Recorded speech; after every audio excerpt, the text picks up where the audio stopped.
Hello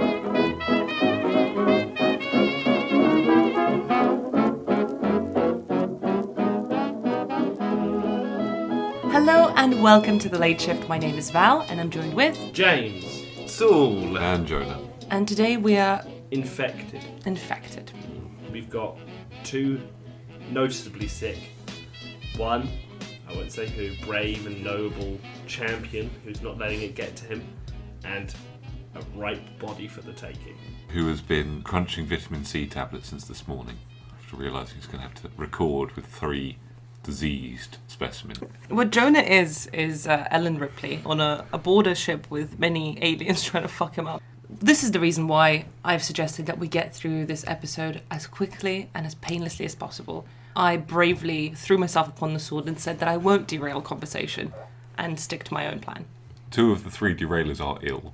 I don't know if that makes them more derailing or less derailing. Since we're all ill... By vote, essentially. The majority is ill, therefore we're all ill. Since we're all ill, if you round it up, Jonah, we're all ill. No, You I'm can't not. round up a whole number. Ill. Technically, we're 2.5 ill because I'm stoic and brave and awesome and not really showing. In all fairness, the only part of me that's ill is like my throat. Jonah, do you feel intimidated that Saul's trying to come for your husky voice? Oh, thing? is that what he's doing? That's exactly what I'm doing. I'm Jonah. I'm Jonah. Alright, we'll do a quick test. I have massive testicles. Wait, I'm being Jonah now. No, I'm being Jonah now. That's an orc. Looks like meat's back on the menu, boys. Anyway, Val, you having fun? Yep. So, boys, I have some bad news for you today. Unfortunately, this day does not exist. So how are we doing today in history? Or anything, for that matter. Today doesn't exist on a very specific year in history, and that's the year 1582, where due to the adoption of the Gregorian calendar, this day was basically written off in Italy, Poland, Portugal, and Spain. So it was just for 1 year? They changed the calendar in 1582, and I believe because the Gregorian calendar was maybe a day ahead of the calendar they were keeping previously, they acted like this day doesn't exist. I just thought that was a neat little fact about what happened today in history, which was that nothing, or specifically in 1582, nothing happened because it didn't exist. And then 2 centuries later, history betrayed us once again when, just before the beginning of the American Revolutionary War, several of the British East India Company tea ships were set ablaze in the old seaport of Annapolis in Maryland. This was in protest to the tax that was being set by the British for the tea. Did you know that in Aliens, James Cameron basically was very pissed off with the English because they kept taking so many tea breaks whilst filming? Literally, like, the teacup would come in on set and they would just go, okay, like, whilst they were filming, so the people would have to reset up everything because people would just be like, oh no, the teacup's there. And all the English would just go and make teas, and he got so pissed off. Like, when he finished recording, he was just like, I hope all your careers fucking crash and burn. I hate you all. Fuck you. And basically left. It's like, I'm done. We finished the movie. I'm going to go now. I never want to see any of you again. He was so pissed off with the English and tea. That's amazing, Saul. You know what else the English are good at, though? Complaining.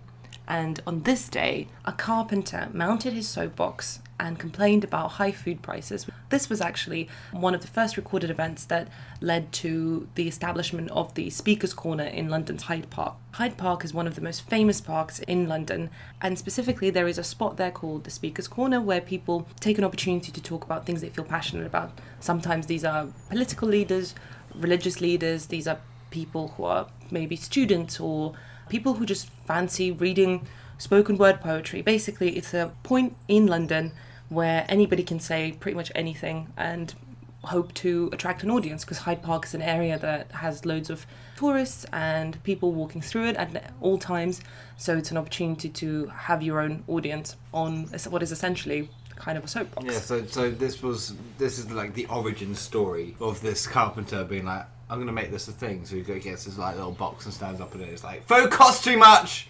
People are like, that guy over there is correct. I think. Do you think he built the box that he stood on? It was a soapbox, so I'm assuming it was a... That's lame. Carpenter stands up on a box, talks about food prices. What does Britain get out of it? A little spot where hipsters moan in Hyde Park. Last time a carpenter stood up with something to say, we got a fucking messiah. We got a messiah. Yeah. Last time the carpenters were complaining about food, you know what was happening? The French Revolution. You know what happened when he did it in Russia? The Russian Revolution. Cuts to England, Speaker's Corner.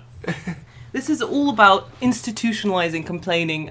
apparently commonly believed that this carpenter was the person that kind of started this spot as being very iconic in becoming the Speaker's Corner. But apparently this spot was already well known in its own right, because it was actually a spot that was used famous for... dogging site. That's why I put the box down. You want to touch the floor.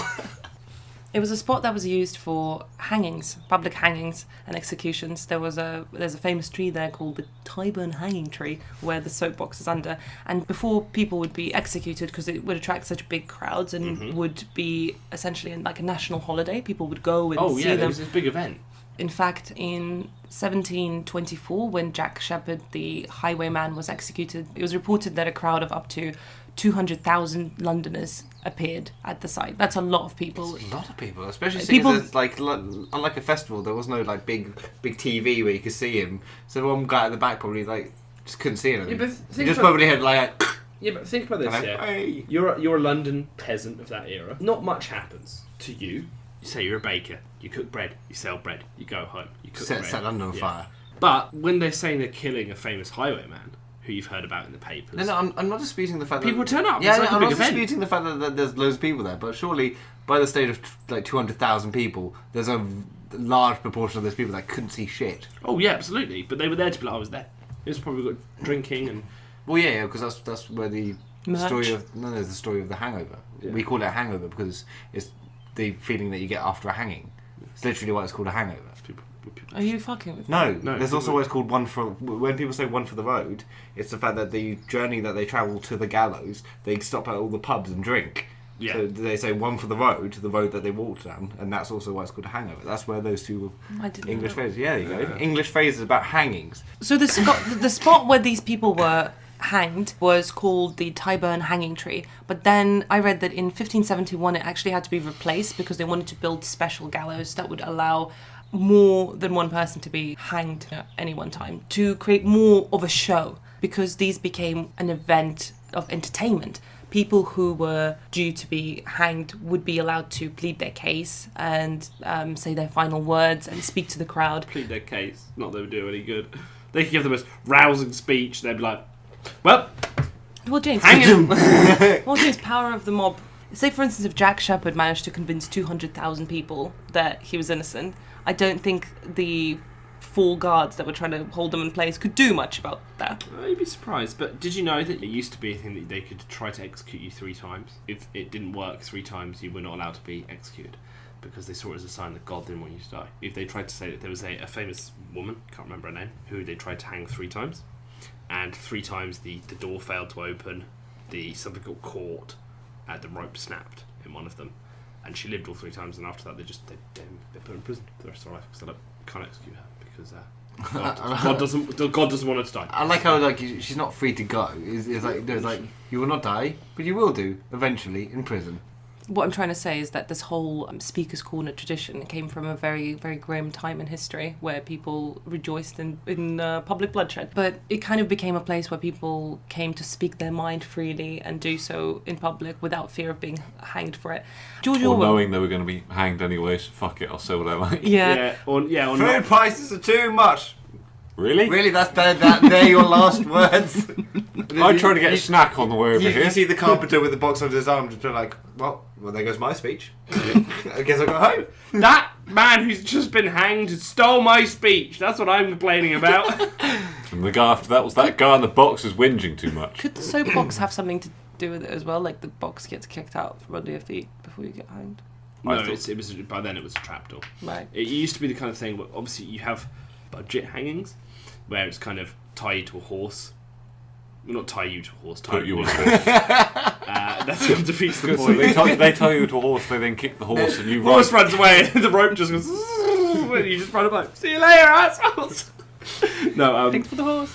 they'd put a horse under you and they'd kick the horse out and then you'd slump and that's the whole type of hanging because there's not quite enough drop. It's not a neck One more break, time, it's just a- closer to the mic. Real close, James, real close. ASMR hanging. Oh my god! I don't think there is. There can't be. If there is, just a. I mean, because one of them would be really short. It would just be. But I would have never thought, maybe because I'm so used to modern London, walking through these historic places like Hyde Park, I don't often think about what was the park used for in the past. Oh, London has an extremely dark history. I just Yeah. think about like plague pits and things like that. Yeah. But the thing about I was saying about the hanging thing, before we move on about the bucket thing is a budget hanging where you kick it out from under the person and they kind of fall that brief bit and throttle to death. Hence Yeah. they're kicking. Yeah, kicking the bucket. Short Bucket But list. the thing is, there's actually an art to hanging a person, because if you go too far the other way, you've got the problem of the fact that their head pops off. You have to essentially calculate enough of a fall to break their neck instantly, so they swing and But not to predator them. yeah, but not to predator them where their entire head comes off. Because I imagine that's not very enjoyable to watch to the audience who get a souvenir of a criminal's head. I mean, honestly, I think Probably wouldn't knowing see- they probably wouldn't have cared. It's the I think same it's more- crowd that showed up to the headings. I was Yeah. I was gonna say it's probably respect for the dead to don't not rip the head off. When it comes to hanging, is especially around the kind of 1700s and 1800s, you're beginning to get the rise of kind of medicine. A lot of people would like bodies to not have their heads ripped off, because criminals were always experimented on. That's what happened to their bodies. They were taken. It got to the point where modern hangmen used to measure nooses Yeah, for the person being hanged, so they would have to weigh them and measure them. yeah. Something they did a film which didn't get like any big publicity, but it was about the hangman they hired to carry out the executions ordered at Nuremberg, who was a British guy, and he had to go in and weigh and measure every Nazi who had been put up for the death penalty and give, and then they worked out there were so many to be done in such a short time. He was doing something like 14 hangings a day. Really. Yeah. Yeah, but that would have been easy if you had the old 8-jobby boy. Yeah. Boom, 8 done, one lever. This was the gallows in a warehouse somewhere Yeah. in Germany. Yep.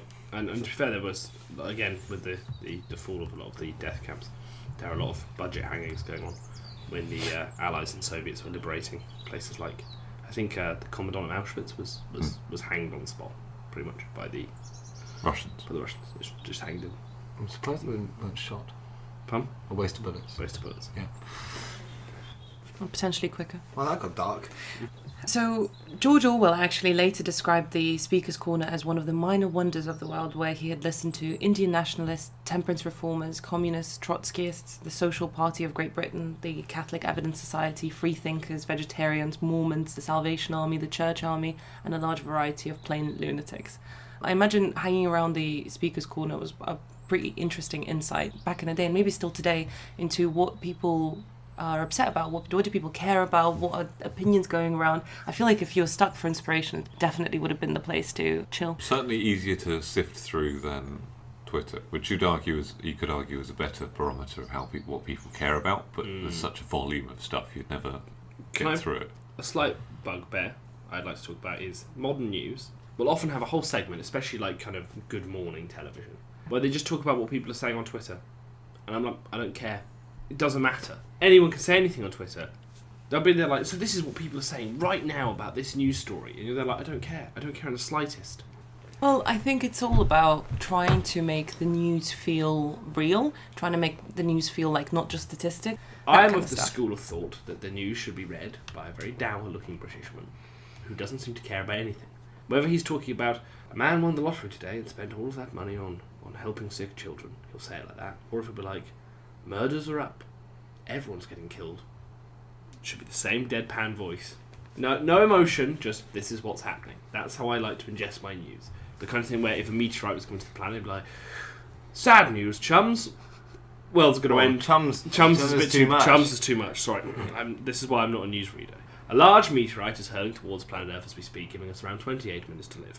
Please go and be with your loved ones. That's how I want it to be said. I don't want people giving me their sass. I actually read a story about what happened last week in history, where a guy who was a weather reporter, they had a call in to About the BBC hurricane. about the hurricane, and he was like, it's fine, don't worry about it. They And told it- him it was bullshit, basically. Basically, yeah. Yeah, it said And it's it not ended right. up killing like 7. It's like the most fatal hurricane that's ever struck the United Kingdom ever. Oh yeah. Yes. And he still got to keep his job. Yeah, Michael Fish. I just wanted to get the exact line, but he's just like, okay, guys, yeah, just so you know, yes, there are winds, but it's nothing to worry about. It wasn't a hurricane. I'd like to point out, it wasn't a hurricane because we can't get hurricanes.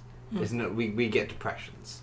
It's the rise and fall of hot and cold air instead of a hurricane, which is the humidity of water. It's water vapor based. Moving swiftly along from our disdain with the current British news, let's go back in time to 1912, when, while campaigning in Milwaukee, a former president of the United States, Theodore Roosevelt, was shot and wounded by John Schrank, a mentally disturbed saloon keeper. And with the fresh wound in his chest and the bullet still within it, Mr. Roosevelt still carried on his scheduled public speech. This is, of course, a very famous story of Teddy Roosevelt's life, but I thought I'd tell you a little bit more details of it, because it's truly something that's unbelievable that somebody would have such balls, for lack of a better word, to just keep going. He did not give a shit. He did Called not. him the bull moose. In fact, he said as he came on stage that it takes more than that to kill the bull moose. The reason the bullet actually didn't end up getting through to his heart, although it was aimed essentially 4 to 5 feet away from where Teddy was standing, is because in his breast pocket he had the manuscript of his speech, which was about 50 pages long, that was folded over in half. Also, he had the metal case from his glasses. It just so happened that the bullet went through the metal case, the speech, and just penetrated his chest, leaving it embedded in his ribs. Tell you what, like, if I had found out someone had a 50-page speech prepared, I would have shot them. Yeah. I just feel bad for him when he got up to do the speech. He pulls it out, obviously bullet hole in it, takes out his glasses, obviously one lens. Yeah. He's like, Mark, this is going to be a lot harder, guys. Why don't And think you think so after having nearly been shot? Hear me out. actually been shot? Actually been shot, which has been saved by your manuscript and your glasses. You would pull out your broken glasses and the hole in your manuscript, and you'd be like, "I'm having a bad day. Yes. This is really bad for me." Not thinking it might possibly have been worse. Teddy, get on the soapbox. I mean, the reason why he was there to begin with was because when was he president. left... No, he was no longer president. Oh, when yeah, he yeah. left politics in 1909, he endorsed William Taft, but he was so disappointed with how he ran things that Teddy decided to come back into politics. And to this day, Teddy's actually the youngest president America's ever had, because he was sworn in, I think, at the age of 42. So he was quite young, and he did 2 terms, so he was running for a 3rd term at this point. He visited more states than any of his opponents during this time. He decided that he was going to form his own party instead of following the Democrats or the Republicans, and he called it the National Progressive Party, better known as the Bull Moose Party by others. He was running against Taft and the Republicans and the Democrats in the face of Woodrow Wilson, who ended up winning that election. But because he was campaigning across different locations, he arrived at Milwaukee, not thinking that anything of the sort was going to happen. He got out of the car and waved at the crowd and proceeded towards the stage. And as he was waving at the crowd, this gentleman named John Schrank came out of the crowd and pulled the trigger, embedding the bullet in Teddy's rib. He wasn't actually shot on stage. He was shot on his way to the stage, because he got out of the car to wave at the people who arrived for the rally, and then he was supposed to get back in the car and drive towards the stage. After he'd been shot, his people were like, "Oh shit, you probably don't want to go." He turned to the driver and was like, "Yeah, proceed to the auditorium." He requested a napkin to cover up the blood that was pouring out. This to me is hilarious, because apparently, having handled guns as a hunter, a cowboy and an officer during the Spanish-American War, Roosevelt knew enough to put a finger to his lips to see if any blood was coming out of his mouth, thereby ascertaining that he wasn't bleeding from the lungs. So because there was no blood in his mouth, he was like, "Cool, I'm good. Doesn't matter if there's a bullet in my chest." So he proceeds. It would be so good if, like, during the speech, he was there, like, with, like, some pliers. Like, just, like, Somebody was operating like, on like, him. one hand reading the speech, the other hand just, like, pulling the bullet out. So the bullet hole resulted in about a dime-sized hole in his chest, leaving like a fist-sized stain on his shirt. And as he was requesting a handkerchief to basically clean himself up, his bodyguard was explaining the situation that, "Oh, sorry, Teddy's late because, you know, he just got shot." And people in the crowd had the fucking audacity to shout "fake," to which Teddy Roosevelt was like, "Friends, I shall ask you to be as quiet as possible. I don't know whether you fully understand that I have just been shot, but it will take more than that to kill a bull moose." I'm just on the bang! Oh! Fake news! He basically used the situation to illustrate the points in his speech. He was saying that if changes... America has been shot in the side. Essentially said that, you know, if something like this can happen to him, it just shows, I don't know. Yeah, to be fair, if you were doing a big speech about America not being safe, getting shot on the way to that speech and then presenting the bullet wound, would do a pretty good job. I'm pretty sure it happened to Bob Marley as well. Well, he did a speech about how America's not safe and he got shot. He did a big tour and a load of activism about making Jamaica a safer place. Yeah. And they tried to gun him down before he went on stage, and he went on stage and performed despite being shot. Yeah. Yeah. And that's kind of emphasising his point when he's like, these gangs are really violent and we need to stop tolerating them. And for that, they were like, let's shoot him. Just like Teddy Roosevelt, who carried on with his speech, and about half an hour in, his campaign manager came out, put an arm on his shoulder, because obviously...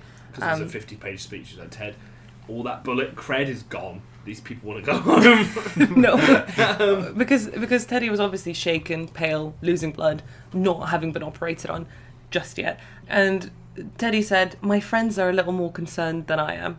And continued on for another 50 minutes. And then once off stage, he went to the hospital where x-rays determined that the bullet did get lodged in a rib and not in his lungs, and it would remain there for the rest of his life. And Roosevelt was actually well enough to resume his campaign 1 week after Election Day, but on November the 5th, voters handed the victory to Wilson. And when Wilson was president, Teddy was running this campaign about how he really wanted Wilson to send him out to fight with the troops in World War One. It was Woodrow Wilson.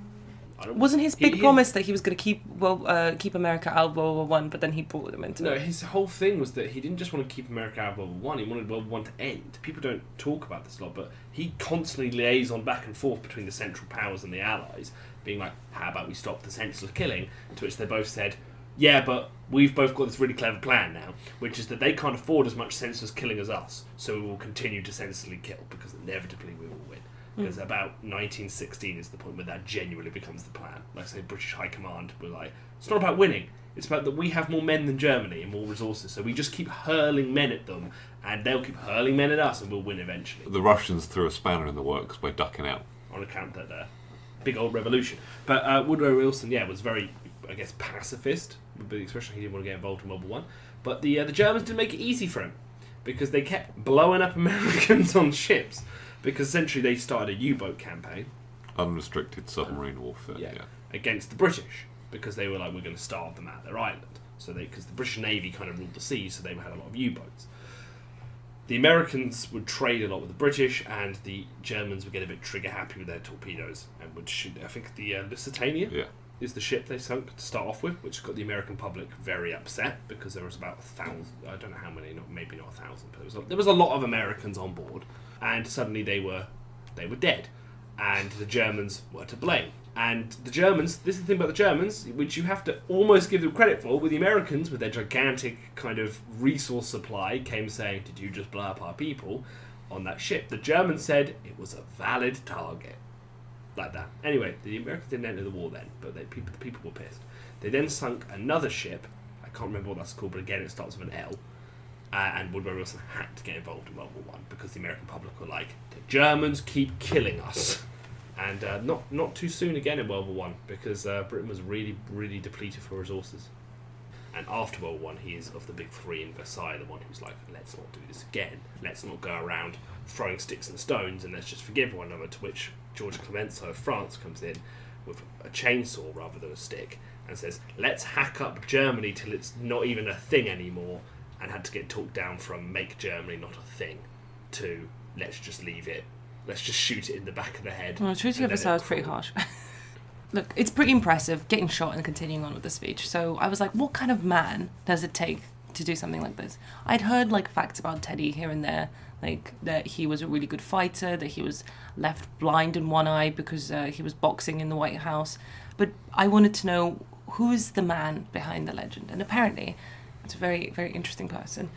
I think up until the age of 14, he had been very dedicated to his studies. He'd done a lot of reading and was really interested in the academic side of things. And after going to the doctor, and the doctor basically informing him that because of his heart condition, he wouldn't be able to really do much physical stuff, he was like, no. He was like, I don't care how short my life will be, but I'll live it my way, sort of thing.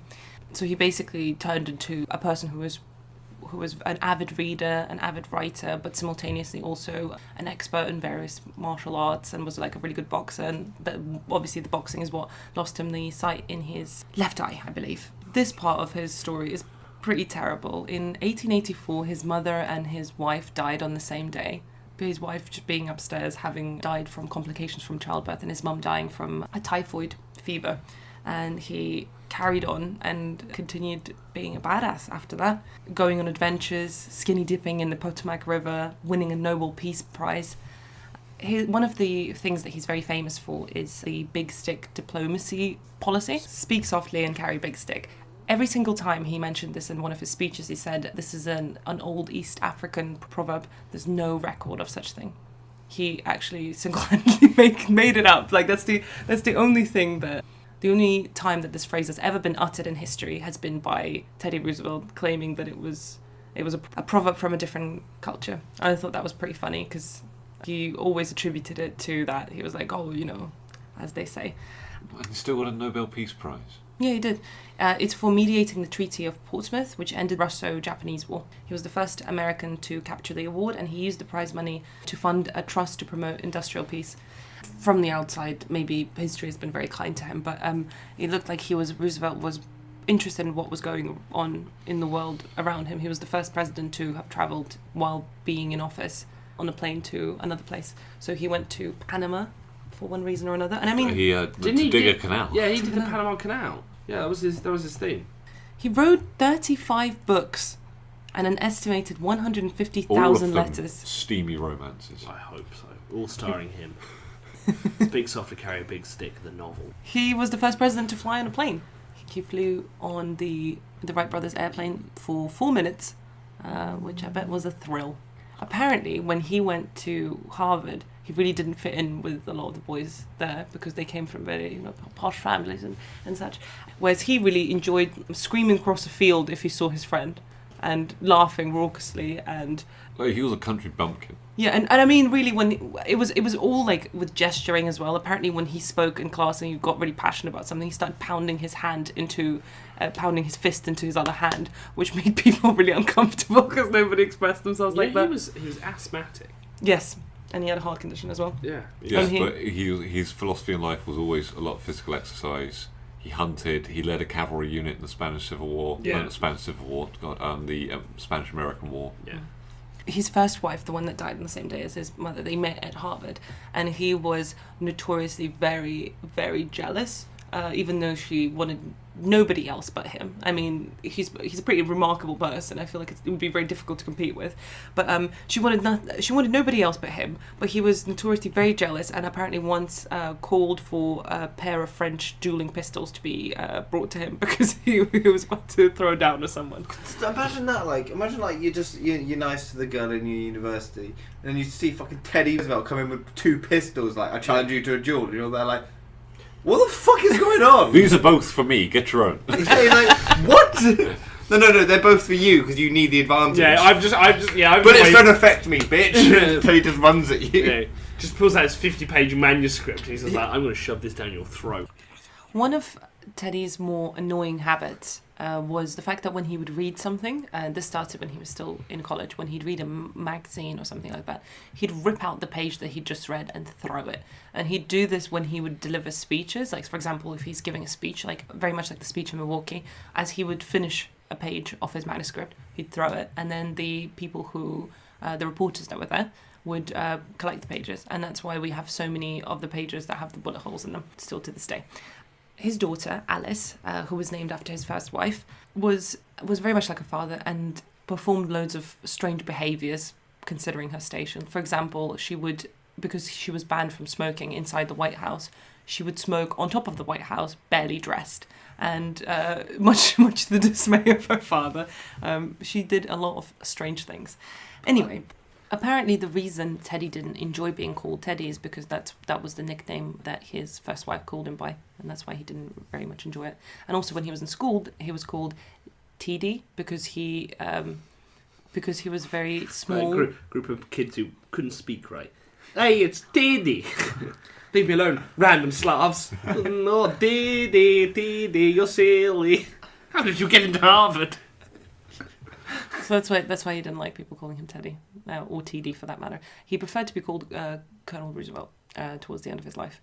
And a tribe, I believe in South Africa, referred to him as Big Fat Belly in their language. which he preferred to Teddy. Which he then later told people that it meant man with big stick. Yeah. So- They kept talking about how I had a big stick. It's like, he's got a big belly. Big He's belly. just a fat man. We have never seen such a pig walk upright. So having covered an American Teddy, let's move on to an English one. Because on this day, in 1926, A.A. Milne's book, Winnie the Pooh, was released. I didn't think there would be a lot of facts about Winnie the Pooh, but apparently there are literally thousands. I've cut it down to some of my favourite ones. It's part of the Lovecraftian canon. It is. So Winnie was actually named after a real bear. The bear was purchased for $20, which would be about $450 in today's currency, by a Canadian veterinarian called Lieutenant Harry Colborne in 1914. He named his new pet Winnie after his native Winnipeg. To fight the Germans. He actually, the bear stayed with them for a long time and was seen as like a good luck charm for his regiment. Bright yellow fur. He was a black bear. It's the mustard gas. that Why turned it wasn't yellow. Winnie the Pooh black? Why wasn't Winnie the Pooh black then? Because the teddy bear that was called Winnie. Okay, this makes sense, right? So Winnie, the real bear, was seen as a mascot for the regiment while they were stationed in England. However, when they started getting engaged in some of the more harsher battles, The ones not in England. the ones not in England, Harry decided. All of them, in fact. In fact, when they saw combat, Winnie was blown up. Winnie was absolutely beloved by the regiment, so when Lieutenant Colborne decided to give him to the London Zoo, the people in the regiment were missing him quite a lot. The bear was essentially being lent to the zoo for a little while, and then when Colborne returned and he saw how happy the bear was, he decided that it's best to leave Winnie there. Winnie was actually a black girl bear. So the bear was staying at the London Zoo, and that's where A.A. Milne's son was inspired to name the bear Winnie, because Poor child was colourblind. I like how you referred to the zoo like staying there like as a premier inn. Well, I mean, for animals, probably. Yeah, it is. seems sometimes. I mean, obviously not the really bad ones, so they keep them in cages and I know fling stuff at them. But yeah, some of the more kind of luxury ones, I think that's pretty good. Like, the thing about this, yeah, Only Henry's there. you're a lion, yeah. You live on a savannah. Poachers shoot you. Other males pop up and try and bite you. I don't know, mozzies bite you all the time. It sucks. Living in a zoo, you're pretty pampered. You wouldn't want to stay their entire life, but for a weekend. Yeah, for a weekend, like a spa resort. I went to the zoo. It was fabulous. So- Then I broke out. I terrified London. I got on the ship. I came all the way back. Wait, are you describing Madagascar? That was a New York Zoo. They adapted the story for an American audience, but it happened in the London Zoo in 1895. Perfect. So there's no giraffe. It's 2 lions So Winnie was actually and a gazelle. Oh, for fuck's sake, Jonah. Winnie... And David Schwimmer. Some say he was their hostage. I don't want to be here. The lions have threatened my life. I'm here Give them the demands, Schwimmer. they have They want a copious amount of raw meat. So you're right, actually, in the sense that Winnie lived for longer than was expected for black bears, ended up living for 2 years longer than black bears are known to live in the wild. So it was at the London Zoo where A.A. Milne's son was inspired to name his own teddy bear Winnie. But unlike the books, the real Winnie was a girl. And the real Winnie had a real sweet tooth, which is what inspired the fact that Winnie the Pooh has this obsession with honey. The real Winnie preferred condensed milk to raw meat, and Robin actually got to feed the real Winnie a few times at the zoo. The museum director Sam Alberti said that Winnie's skull, which is now being displayed in New York, I believe, shows that she lived with severe gum disease, likely because of the honey or sticky buns that she was fed by adoring visitors. So hopefully that's how Winnie the Pooh's books will end as well. So Terrible gum disease. The bear equivalent of like meth mouth. Or you mean that Winnie the Pooh's head will be on display at a museum? Well, actually, Alongside King Kong, And who also Piglet. suffered from tooth decay on account of eating lots of fat children. That's way out. the real Winnie the Pooh, the teddy bear, is on display at the New York Public Library, along with Eeyore, Piglet, and Tigger. Pretty much everyone with the exception of Roo, because Roo was lost when Robin was 30 years Lost old. at sea.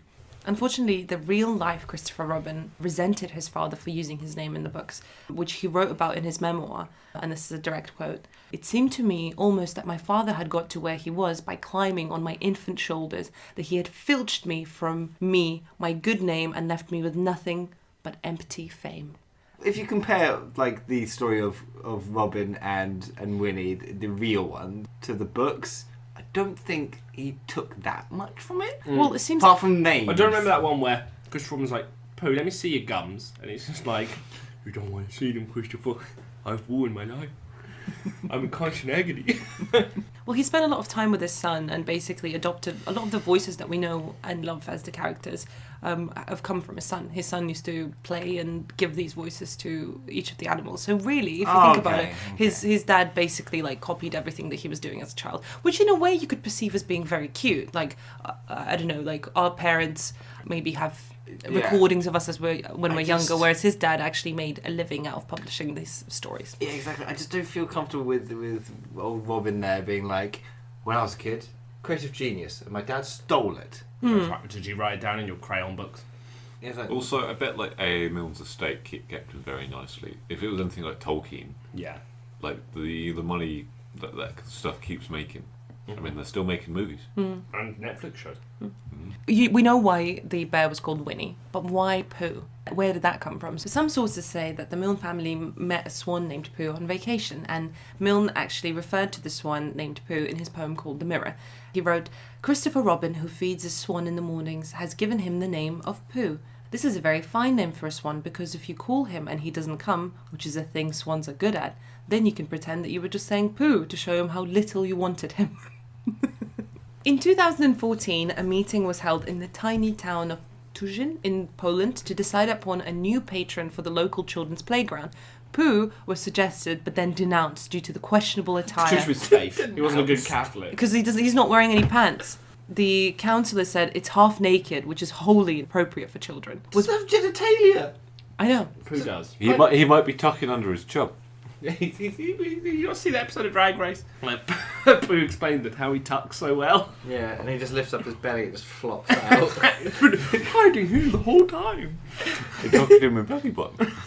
So this Polish local children's playground decided against Winnie and his disgusting attire. They slut-shamed him. They slut-shamed him. And you might think, how backwards? But wait, Winnie the Pooh was briefly banned from some of the UK public schools in 2003 in fear that Muslim children would be offended by a talking pig. This edict was overturned by the Muslim Council of Britain, who voted to end the, and I quote, well-intentioned but misguided policy. Apparently, the reason why Eeyore was seen as a very depressed, kind of melancholic character... Because he was. Because he was suffering and everyone didn't listen to him. A. Milne's son had some issues which his dad wasn't willing to work through with him. And the fact that the stuffing that was keeping his neck up basically got damaged, so he was constantly with downturned head. So he looked really sad. And that's what Christopher Robin incorporated into the story. So what he's saying is poor Eel, having sclerosis of the spine, was bullied and told that he was sad till he became sad. Yes. Wow, that's heartbreaking. Eel MVP, that's what I'm saying. He's the one who sees the world for where it really is, not Tigger. He lives in a world of E-number lies. Eeyore sees it for what it really is. He's like, big corporate rules the world. You know what, actually, speaking of big corporate, Penguin, the publishing house, released a story where Winnie becomes friends with the Penguin of the Penguin publishing house. And that made me really angry. You can't just fucking do that. Why not? Why, yes? Big corporate. Eeyore said it. Soon they're going to be shoehorning their mascots. We're going to have to all pretend to be friends with this penguin we never heard of before. And then the clown's going to come with his hamburger. He's selling us out piecemeal. I don't think Piglet would be too happy with. Piglet would have a lot of anxiety over it, but he's easy to break. Apparently the Winnie the Pooh franchise is the most successful kids franchise under Mickey Mouse, which is funny because Disney owns Winnie the Pooh as well. And that was the very light-hearted story of how Winnie the Pooh came to be who he is. 1944, we've got Field Marshal Erwin Rommel, who was forced to commit suicide after he was seen as being involved with the plot to kill Hitler. When you say seen, was involved with the plot to kill Hitler. Rommel was obviously one of the very kind of famous German commanders of the war, and he tried to join a conspiracy to kill Hitler. One of many, may I add, and was ousted. And the thing is, Rommel was a war hero for the Germans at the time, so Hitler couldn't simply have him executed because it would have been devastating to German morale. So he essentially said to Rommel, I need you to commit suicide. If you do that, your family won't be persecuted. If you refuse, then I will execute you and kill your whole family. So Rommel took the deal. I remember reading a bit of his son's memoirs talking about it, and he said that the car with the Gestapo pulled up to take Rommel off to commit suicide. He turned to his dad and he said, "Dad, will they shoot you?" To which Rommel turned to him and said, "We cannot spare the bullets," and walked off. And that was his last words to his son.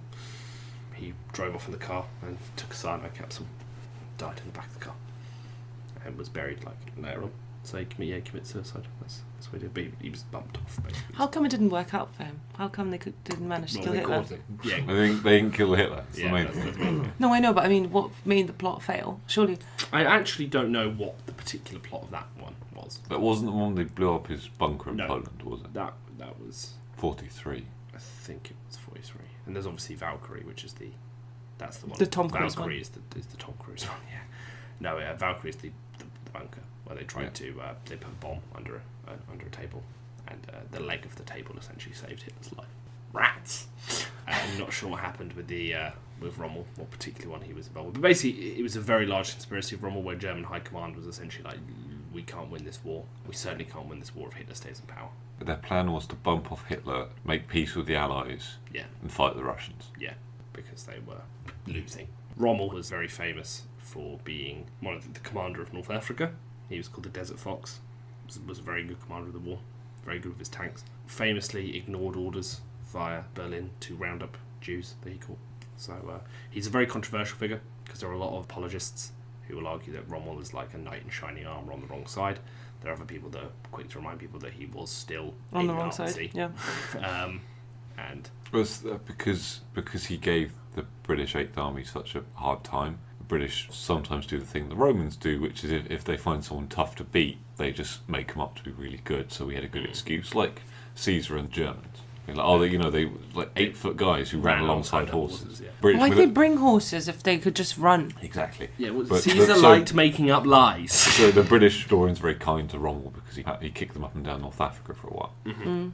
Also, Until Montgomery just decided to dig in and stop that. there was a thing about the North African conflict, how the British used to hide anti-vehicle mines.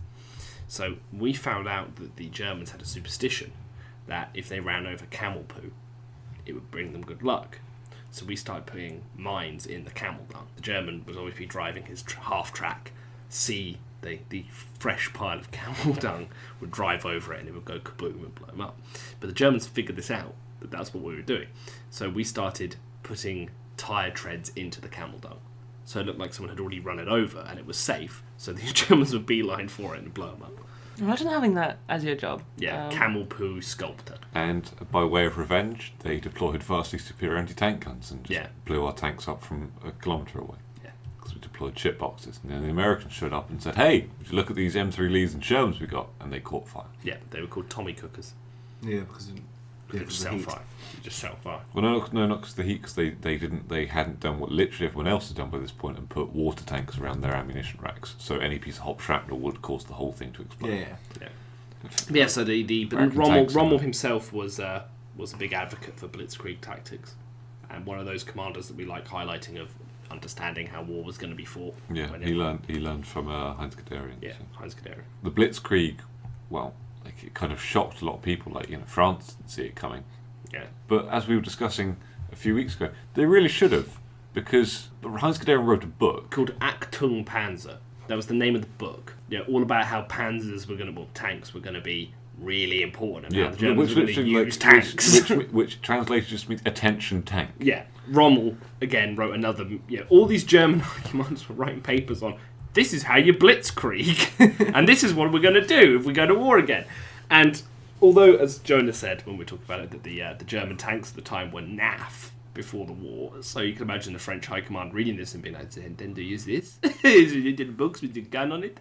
Okay, good luck." And then it worked. So They did borrow some Czech tanks. they did borrow some Czech tanks. But again, it's the fact that they not only published that they were going to blitzkrieg, talked all about how tanks were going to be vital to their new form of war, but they also did the same thing they did in World War One and went through the Benelux. It's like, how did France get caught? There's absolutely no way they'd be so unscrupulous as to go through neutral countries again. Yeah, and they sit there and go, wow, we've been surprised again. They have, the Maginot Line held out for 6 months more than France. It did work to a degree on account that, it was very defensible. It did not save France from the well-publicised, well-planned out. Let's just say, Right again, hook. I guess that goes to show, but you think about this now. Imagine if somebody published an academic paper on how they were going to, how the Russians were going to start World War III. And the Russians did start World War III and did it exactly like that general had said in his... The Russian general who published this academic paper. How many people would have read it? And how many people would have paid attention to it? Do you know what I'm saying? But then everyone was on the tank hype in the 30s. You'd have thought if a book came out called Achtung Panzer. Yeah, but the whole thing about... do you reckon it ended up on British High Command's desk? So I was like, I don't speak German, just threw it in the bin. Just swept it off. Then again, I think back then it was probably a case of price. I mean, think about it. If I saw someone going, how I will win World War III, and it cost the same as the subscription to those journal sites, you get, no thank you. Just consider me happy to be taken by surprise. So in 1964, Martin Luther King won a Nobel Peace Prize. I feel like it would be almost an empty statement to say that World War II changed a lot for the world in terms of how we perceive minorities, in terms of how we perceive different... I don't know, I just feel like if there's one thing World War II didn't change, it was how white Americans saw African Americans. No, but World War II saw the push for greater freedoms for different minorities, from women being women's rights to civil rights to... Here's the funny thing, it's a commonly push narrative that World War II was a big changer for a lot of things. But, yes, women had a huge role to play in the war. The moment the war was done, all the people in power who were still men were like, just get back in the box. Mm-hmm. For racial rights, for example, United States Army still segregated in the Second World War. It's just afterwards, in 1951 in Korea, where they, for the first time since, with the exception of the Spanish Civil War, that they have integrated military units, where black Americans and white Americans can serve in the same unit. So it's 51. So for the 45, they're still segregated, with the exception of specific marine unconventional units. So World War II had some social changes, but the thing is, everyone then had to do them again in the 50s and 60s. Yeah. But it's very interesting. I think it's difficult to not to link one to the other because they're not separated by a huge amount of time. Oh no, get me wrong, it's not difficult to link anything in history. Yeah. It's the one I always bring up, but you can tie Adolf Hitler to the Rome defeat in Teutoburg Forest if you go through the right hoops. So it's just interesting that 20 years later, a Nobel Peace Prize is awarded to somebody who would probably be killed for holding these beliefs. And then in 1979, the first gay rights march happened in Washington, drawing 200,000 people. I think 10 many years... to see that hanging. Yeah, that's true. And then I think in 1991, the Washington Gay March attracted, the ballpark figure of the police was something like 800,000 to 1 million people. And this year, I imagine it was even greater. Of course, it would be renamed to encapsulate more. It would probably be LGBTQ+. 2007, Keeping Up with the Kardashians hit our screens. And isn't that truly something to remember? Next. I've said it, and I'm going to say it again. I don't hate the Kardashians. But it's crazy to think that they've been on our TVs for 10 years. Do you avidly watch? Never watched in my life. Don't care about them. Yeah. But this is my thing. I think the Kardashians get way too much hate. What people should be upset with is the fact that there's an audience for them. There's an audience that sustains that in our world. I share the same point of view. I don't necessarily hate the Kardashians because I don't really know the Kardashians. I don't follow the Kardashians. I don't really pay attention. If I see anything that has I just stop looking. I just completely just turn off. What? Playing cards? Off. No, it needs to be Card. spelled. No, it needs to be spelled with a K. Okay. I'm just saying, say for example, I don't know them personally, I don't watch them, I don't know the personality. Yeah, people always go on about their tweets being vapid or whatever, but what do they expect? There's plenty of people who tweet vapidly that don't deserve that much hate. On top of that, they make a lot of money doing nothing, which is, at the end of the day, in my opinion, my dream. You can't, but the amount of hate they get, people genuinely think that they're war criminals. No, I would safely say that I probably hate the fans more. I hate the fact that they have a fan base. Yeah, okay, imagine this, people go on, right, who would you're in a dark room, you've got the Kardashians on one side, yeah, let's say Kim K herself. Mm-hmm. You've got the Go Compare man on the other. You've got a gun with one bullet in. You know what I'm saying? But you wouldn't shoot Kim Kardashian, would you? Because she doesn't really annoy you. What are you telling me? The Go Compare man. He pops up without my consent. Do you know what? I don't really watch much TV nowadays. I don't think I've seen a Go Compare ad in I reckon quite a few years. He would ask for death because he's ruined his own career. Yeah, he's not a happy man. Is he not? Godspeed. Like the reason he can sing like that is because he's a professionally trained opera singer, but no one will hire anymore because he took an advertising job. Yeah. And obviously, just so that people think he's taking the piss. So no opera companies give him jobs, so he can only do those adverts now to make money. Yeah. Wow. But he makes a lot of money doing them. He does Probably make a lot of more money. than he would have made. But the point of is the that opera jobs. but listen, right? Is there anything? Professionally trained opera singers make millions. Is there anything more snooty than opera though? So if you're like, I did an advert, they'd be like, you were on the television. Man, we don't like the radio still. Yeah, that's what I'm saying. Like upper tier, like professional opera singers get paid a shit. Yeah, like what's his name, Pavarotti. Yeah. Really rich. I just think it's really interesting to draw the parallel, say, between the Go Compare Man and the Keeping Up with the Kardashians, because looking at the reviews for the first season, they have not been, like, the very first episode that came out didn't receive critical acclaim, and people thought that this was going to come and go, and this was desperate, and it was horrible to watch. It completely lacked any artistic integrity, but it's such a big part of pop culture now. It's now on its 15th season or something like that. It's crazy. Apparently it was described as Finding Bigfoot. It's on like 12 seasons. I'm just saying, it's not hard. They ain't found Bigfoot. We're still not up to date with Keeping Up with the Yeah, we still haven't kept up with them. So, end the cycles. They're racing ahead. those of us who watch this show want to believe that these whores of attention have souls and would actually do something for their fellow man and not reap the benefits of their service. But 2 seasons worth of self-absorbed egocentrism speaks to the contrary. It's Well, I mean, let's not forget that this all started from a badly shot porn video, so... Also, can I point out? no, I mean, to be No, honest, it started with I'm not trying to Paris Hilton, really. I'm not trying to A sit Night here. with Paris is the thing that really started it. Like, if we're being here, because Right, Kim remember the Kardashian for beginning the of the longest Kardashians. time, because I think Kim Kardashian for the longest time was trying to be Paris Hilton's like best friend, and then she realized that the way Paris got famous is she released a sex tape, so she released her sex tape, and then Keeping Up with the Kardashians came out. I mean, it's kind of disturbing when you think about like. The plot of the first episode is like them buying. I think Kim buys her parents, then Chris, and Where is Paris Hilton? she's DJing. She's She's a DJing. DJ. Yeah. So, guys, what I'm getting from this is, in order to up our traffic, we need to do a late shift of sex tape. Mm-hmm. Oh my god, that'd be so messy. It would be. I'm not saying we all need to be in it, but some of us Oh, need to be in it. I refuse to have sex with anyone I in this vote. group. I vote to be in it. Wait. I think it's going to be Saul and I. Yeah. Definitely. Do you want a top or bottom? I thought we could just like 69. No, Okay. come on, you guys are going to do it, and then me and Val are going to sit there, and we're going to bang a gong and yell switch, and you guys are going to figure it out. And we're going to add rules as it goes. You're going to be like, gunk round! And you'll be like, did you say gunk round? What does that mean? Is that like that? Yeah, like that game show, they just throw gloop Yeah. on you. Yeah. So it's Val's first directing More job. porno should have a gunk round. The last. It's Bukkake, James. No, it's not, right? Bukkake is semen. I want to see naked women covered in gunk. There is this thing. There's always a thing. There's always a thing. But going back to the topic. I think the last thing I saw Paris Hilton, she was in a questionable cameo in Supernatural, and that's the last thing I think I saw of her. That was years ago. She, I think, occasionally models. Anyway, what I'm saying is, I'm not trying to sit here and somehow brand myself as a crusader for the Kardashians' cause here. So But people sitting here going, oh, they're so vapid and self-absorbed and egocentric psychopaths or whatever they're saying, right? So are like most people. Yeah. Most people don't do anything.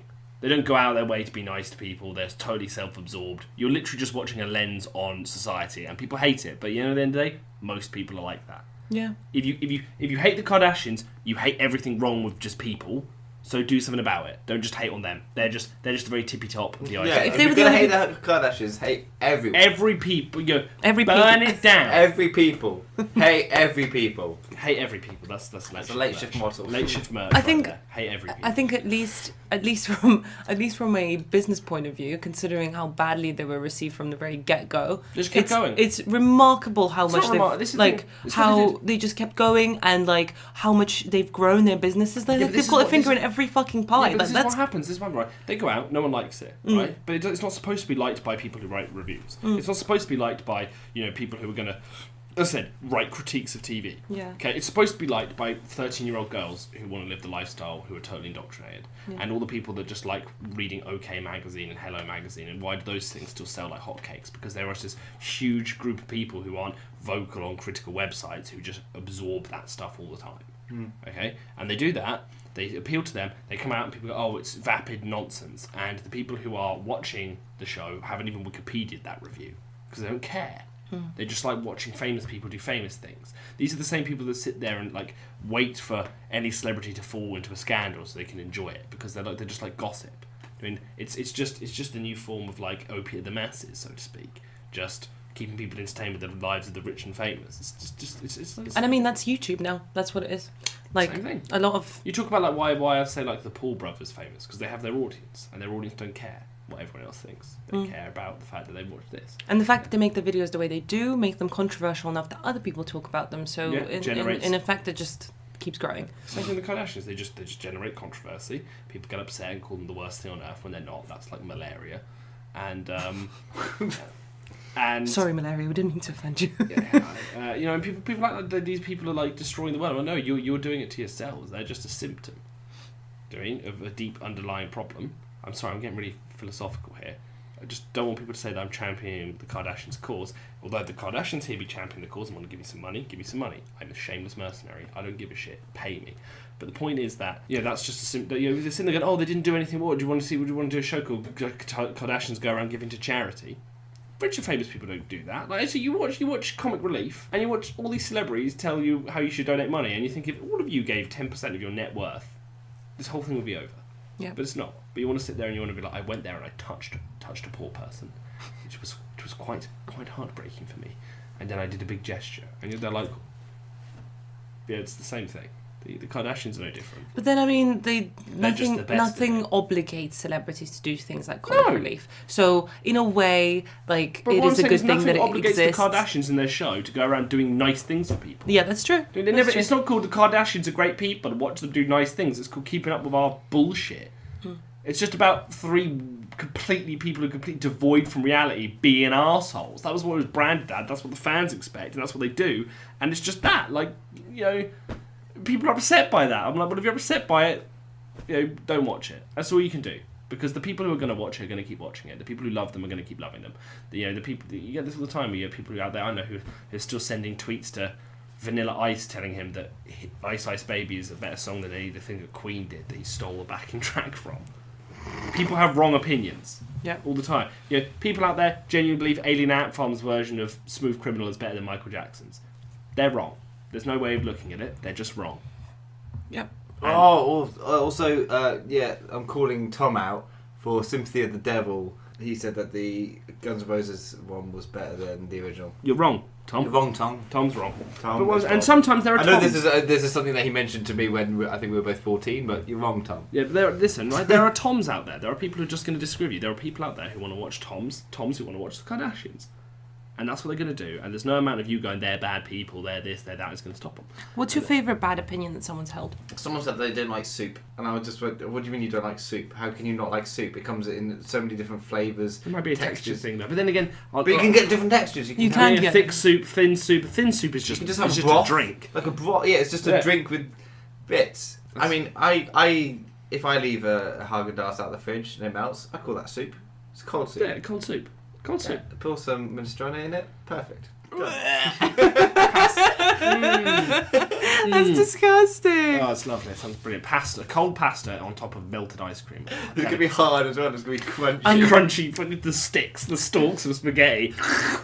Someone at work to me said that season 7 of Game of Thrones is the best season there has ever been yet. They See are. them? And They're wrong. Again, there are Toms out there. Yeah. Toms out there who are going to... Why can we not? No, we've done it. You've coined me. Let the cat out of the bag. Anyone who has an opinion different to me is a Tom. The point is that... I don't like John Wick. That's a Tom opinion to have. Yeah. They're Toms. Tom would love John. Of course Tom would love John Wick. Tom's a solid boy. But for now, the term... He may be called Tom, but he is not a Tom. Yeah, Tom he's not a Tom. A Tom is someone who has the wrong opinion. He may be a Tom at times, but he's not a Tom all the time. What's your favourite wrong opinion? Tom opinion, if you will. A Tom opinion. Tom Pinion. A Tom opinion. Tom Pignon. Tempillon. It's French. It's, Correct. Yeah, it's yeah. What is your favourite Tempillon? I don't like a lot of opinions about the First World War. Hmm. Pretty daft. It's a massively senseless waste of life, which achieved nothing, was done for really stupid reasons. Why do we still talk about it? And that was the end of Today in History. I hope you enjoyed our stories of wonder and woe, and we'll move on to more of these tales in a slightly different format called Famous Facts. Don't tell them that. They'll see through the lie that is we just repurpose stuff. Tell them it's a Famous completely facts. different original segment. Famous Facts. Brought from a very far away location because we love them. Tell them it's bespoke.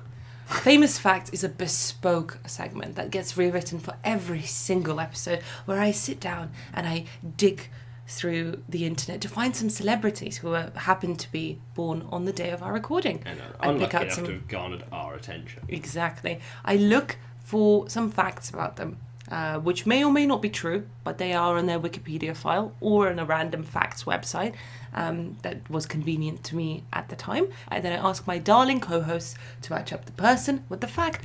Therefore, famous facts.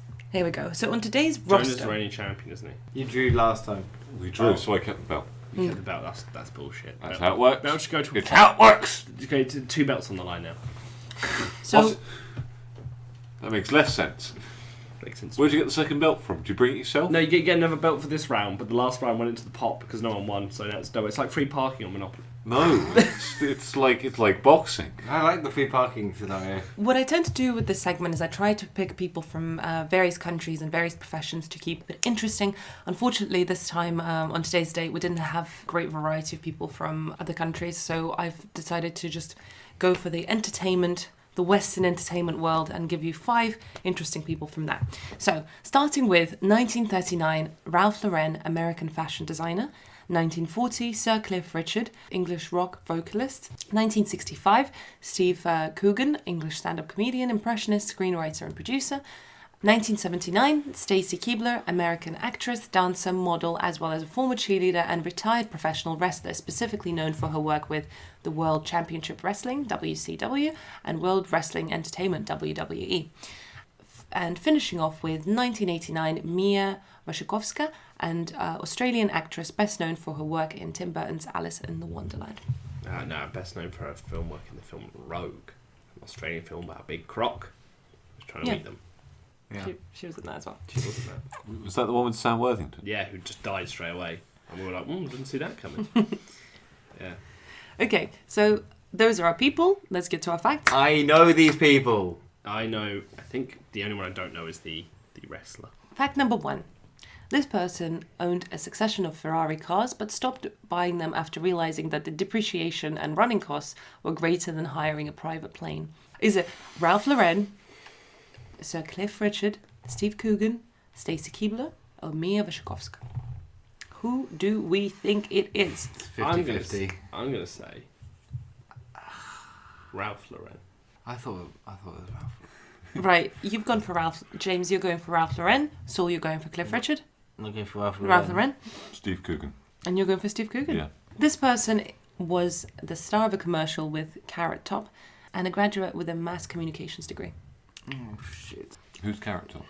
With the big ginger hair, the big curly hair. The guy that looks like he's made of plastic. Is this an action man that I don't know exists? Carrot Top, guys. It's like, He looks terrifying. yeah, It's really, really scary looking. really scary looking ginger, big curly ginger hair. Okay. He Right. genuinely sounds like a bad like- guy he's from like a- Action Man. Yeah, he basically looks like one. Right, is He's it... like a Cabbage Patch kid that just managed to escape and grow old. Oh my god, that is terrifying. I'm going to go with Mia Wojcicki. Or would you Wojcicki? Wojcicki. Okay. Okay, you're going for me as well. Oh, is that Mia, what Mia. you You just copy, you just follow me. Okay, down the Jonah, path to who are you- hell. you Yeah, go. I'm not sure about any. Keebler. This person met their partner at an eye doctor's office, so an optician's. I'm going to say Cliff Richard. I'm going to say Steve. No, I'm going to say Steve Coogan. Damn it, I was just about to say Steve Coogan. I'll go for the same answer again. Okay, I'll go for Cliff Richard then. I'm going for Steve Coogan. It seems like a Steve Coogan thing to do. I'm having an And eye Jonah, test. who Ralph are you? You're Lauren. fit. No. I think. Hopefully, and then he gets a check like it's too late to marry. Well, I You got mean, married in the opticians? Yes. to be fair, depending on how well the person did in that eye test, depends on how complimented you should feel that they're attracted to you. Because obviously, if you're there looking at that chart and you're there like, you don't know what the fuck you're looking at. Staring at a cover like, you're beautiful. Yes. Staring at the book and eye test today poster. Like, As well as being successful in their career, this person is an avid photographer and was in fact selected as a finalist in the 2011 National Photographic Portrait Prize for their work. Which country? Keebler. I'm going Keebler. you just said Keebler. No, I went for Mia for the last one. Now Yeah, you it's Keebler. See, I can imagine this massive weight, like, wrestler with... I was going to say Keebler. I'm going to say Mia.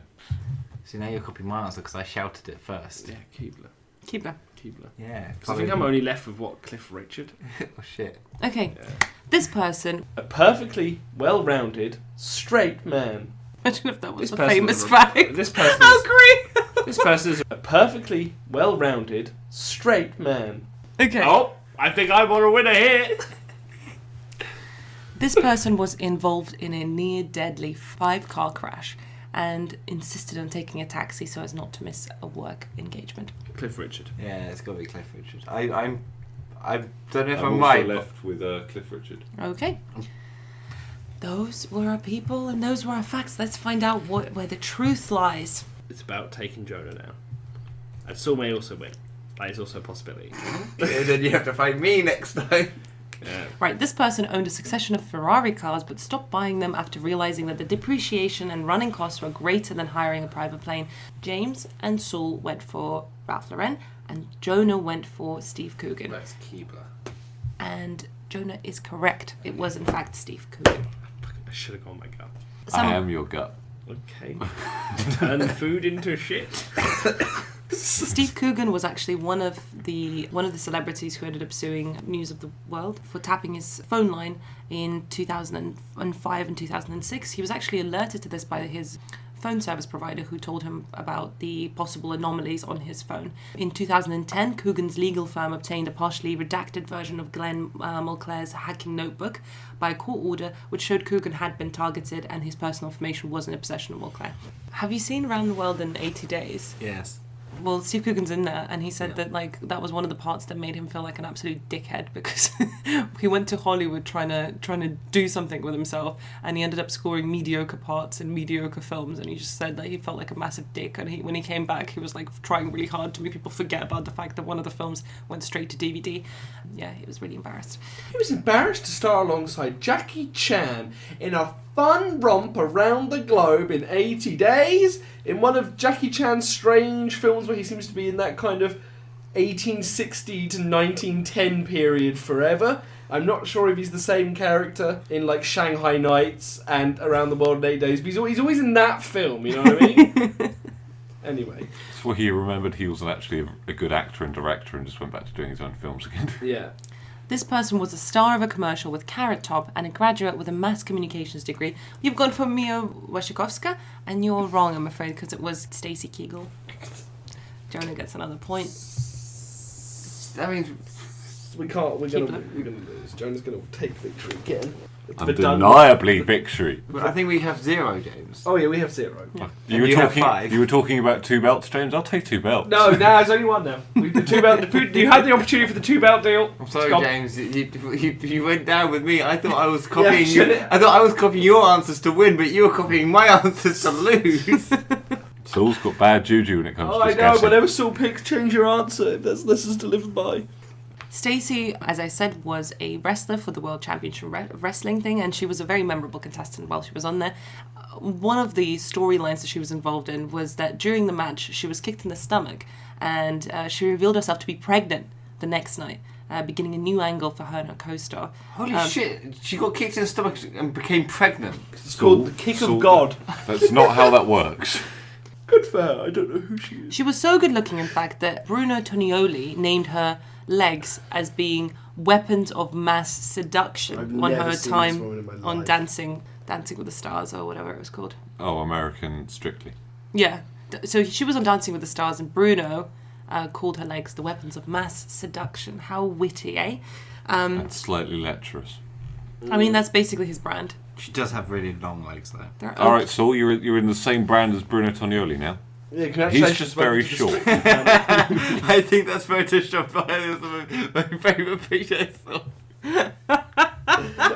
This person met their partner at an eye doctor's office. James, you went for... Cliff Richard. So you went for Steve Coogan, and Jonah went for Ralph Lauren, and Jonah's right, I'm afraid. Yes.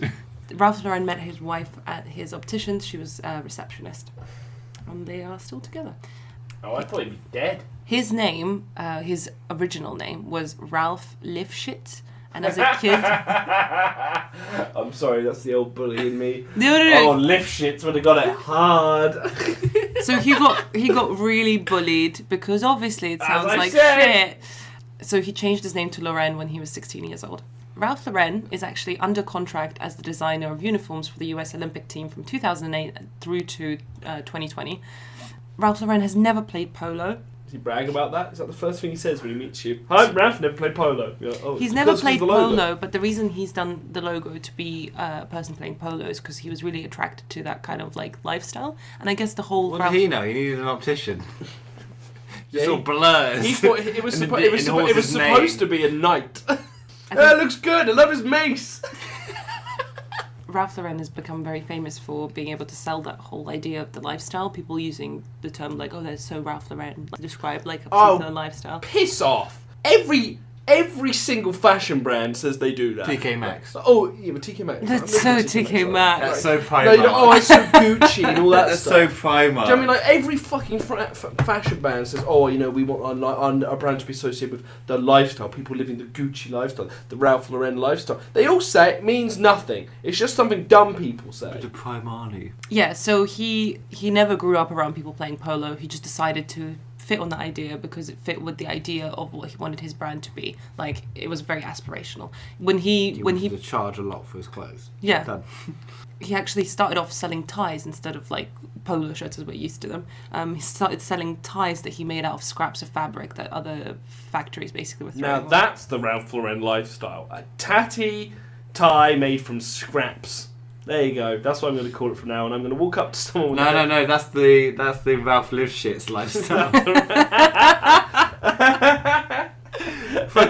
fucking Ralph Lifshitz with his fucking scrap of fabric for a tie. Right. This person is an avid photographer who was selected as a finalist for the 2011 National Photographic Portrait Prize. It was Mia Wasikowska. Jonah, congratulations. I think that's a perfect run. a perfect run for you again. So Cliff Richard was in the 5-car pileup. Yes, he was. Yay, I got one right. You came last. I beat James. Right. Should we hear about what else Mia's been up to before we start tooting and booting? I was going to say, is it as glorious and crushing as my victory over James for the third time in a row? And even better, I even beat him. Shush. No, but I mean like. Good job, Mussolini. No, I would have changed sides halfway through. If I was Mussolini. No, we're only and I wouldn't be winning if I were Germany. We're at the halfway point where we're looking good. You watch next week. James is going to Soviet all over Britain us. alone. Right now. Right, Mia Wasikowska did win this competition and her work was displayed in the Australian National Gallery. She was able to take that photograph as she had a secret pocket sewn into one of her costumes in order to conceal a little digital camera that she used between the takes. Oh, boy, yeah. I thought this was really cool. In the year 2010, she was tied with Johnny Depp and her co-star in the movie Alice in Wonderland as the second highest grossing actor, with Leonardo DiCaprio being the first. I really thought that sentence was ending shorter than it was. It's like she was tied to Johnny Depp. And told only one of you can get out of this sword trap. You have to drink a copious amount of alcohol and ruin your career, and Johnny Depp did it in a heartbeat. Her birthday's actually not October the 14th, according to her. She said on Late Night with Seth Meyers that on the internet her birthday is reported to be October the 14th, but it's not her real birthday. She refuses to reveal her real birthday because she wants to keep it within her family and friends. It's the 25th of October. Is it? Yeah, sorry. Well, let's broadcast it. We've got it. We've got the hot deep. We got it. Got a real birthday. Sexy birthday. Saul, internet sniper. Getting the real facts. On Wikipedia, it's the 14th. I don't care. So we hinted a little bit here and there about Cliff Richard having an alternative sexuality. But There's an alternative driving style as well, where he drives on the right side of the road. in fact, the incident that I was talking about with the 5-car pileup was due to the weather conditions. It was like a really hard downpour, and the police actually ended up calling him a cab so he could make it in time to perform in the musical Time. Richard likes to be perceived by the world as very straight, despite the fact that he's never been married, which is... Cliff Richard is a perfectly well-rounded, straight man. He wrote, in 1961, he wrote a letter to his then paramour Delia Wicks that said... How to cure my... Cliff Richard is a perfectly well-rounded, straight man. Sorry, I'm going to stop. You'll sue me. Being a pop singer, I have to give up one priceless thing. The right to any lasting relationship with any special girl. How sad. I mean, there's quite a few people that in the pop industry that have, spouses. So what he's saying is a lie. In the same way Kevin Spacey didn't marry a woman. Oscar Wilde was married. Cliff has given away at least 1/10 of his income to charity since 1966, and in 1990 he said, "Those of us who have something to offer have to be prepared to give all the time." But the fact that I love the most about him is the fact that he turned down a photo shoot opportunity with the King because Elvis was past his prime and Richard didn't want a photo depicting Presley in that manner on his wall. What? A perfectly well-rounded, straight man. Didn't want to take a picture with old Elvis. He wanted a picture of Elvis when he was attractive. That's the That thinking says a of straight lot. man. Yeah, definitely the thinking. Yeah, I only like to meet my male idols when they look good. Should we say that about him? He's a perfectly well-rounded, straight man. Yeah. No, we can't. Like, genuinely, this man is so happy. A perfectly well-rounded, straight man. I really love the fact that he had this opportunity to meet Elvis Presley. And was like, fuck you, old fat bitch. Yeah. Yeah, I know. What? Well respected straight man. Yeah, and that was Famous Facts. I hope you enjoyed playing. Jonah, congratulations on your second belt. Thank you. Not second belt, he won his belt back. No. It was a contested belt. Never It went lost into the it. contested Did you lose pile. Yeah. No. It So went you got 5 neutral. out of 5. You got 0 out of 5. So- I've been humiliated. I've been broken. This is my Tuberberg fault. You're the Saul this week. Yeah, well done, Saul, for not being your namesake for once. Hey, I don't like that Tomignon. We are here once again to the land of creepypastas. A creepypasta, for people that don't know, is a shortish horror story that gets spread over the internet like Like a man. syphilis. As I've said before, Slenderman, perfect example, and I truly believe that one day all creepypastas will become shit movies. Boys and girls, this one is a ride of your lifetime. It's not called that, but this will be quite the ride. Mm-hmm. It's called Double Check Before Buying Used Game Systems. It's a wordy title. It rolls off the tongue. Double check before buying game systems. Double check before buying used game systems. 2. Revenge of the GameStop cashier. Being a single 38-year-old father of a 13-year-old is quite the challenge, but my son, Jared, has made it far too easy for me. He was the poster child of a good child. He never got into trouble, excelled at every subject in school. What a strange poster.